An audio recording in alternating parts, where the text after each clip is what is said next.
Hi everyone, আমরা প্রায় প্রত্যেকেই নার্সারি থেকে গাছ কিনে আনি এবং সেই গাছ খুব সহজেই বড় করতে পারি। কারণ যারা নার্সারিতে ওই গাছ বিক্রি করেন তারা ফার্স্ট যে প্রসেসগুলো ওটা করে দেন, তখন কুঁড়িও চলে আসে।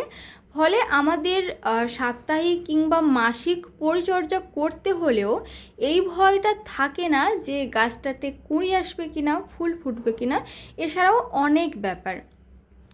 বাট আমরা যারা বাগান করি এবং গাছপ্রেমী মানুষ তারা জানি এই গাছের ডাল থেকে চারা তৈরি হলে যে কি আনন্দ লাগে এবং সেই চারাকে ধীরে ধীরে বাড়তে দেখতে থাকা এবং একটা সময় সেখানে ফুল আসার যে আনন্দ সেটা অতুলনীয়। তো এই যে ডবল পিটাল টগর গাছটা দেখছেন, এটা আমি চারা তৈরি করেছিলাম ডাল থেকে আগের মনসুনে। তো তার ভিডিও আমি শেয়ার করেছি এবং এই ভিডিওর আমি নিচে দিয়ে দেব ওর লিঙ্কটা, আপনারা চাইলে দেখতে পারেন। তো আজকে এই গাছটাতে কিছু খাবার দেব, কারণ গাছটা আমি লাগানোর পর থেকে, মানে এটা রিপোর্টিং করার পর থেকে কোনো পরিচর্যা আর করা হয়নি। তো গাছের গ্রোথটা দেখলাম বন্ধ হয়ে গেছে, তাই এবার খাবার দিতে হবে। তার জন্য নিয়েছি কলার খোসা ছোট ছোট পিস করে মিক্সার গ্রাইন্ডারে গুঁড়ো করে নিয়েছি এবং নিয়েছি হাড়কুচি, শিংকুচি এবং সর্ষের খোল।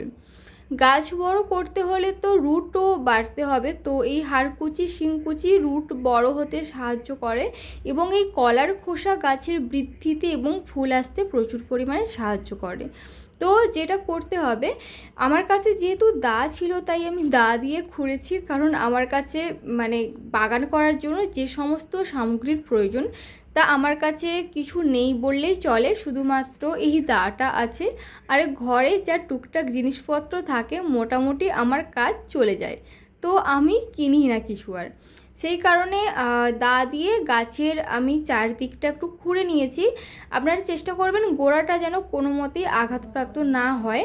আর এই যে ধনে গাছগুলো দেখছেন, ওইগুলোর জন্য একটু সমস্যা হচ্ছিল গাছে এই সারটা দিতে, বাট আমার কিছু অপশান ছিল না, কারণ আমি গাছগুলো কিছুতেই উপড়ে ফেলতে চাইছিলাম না।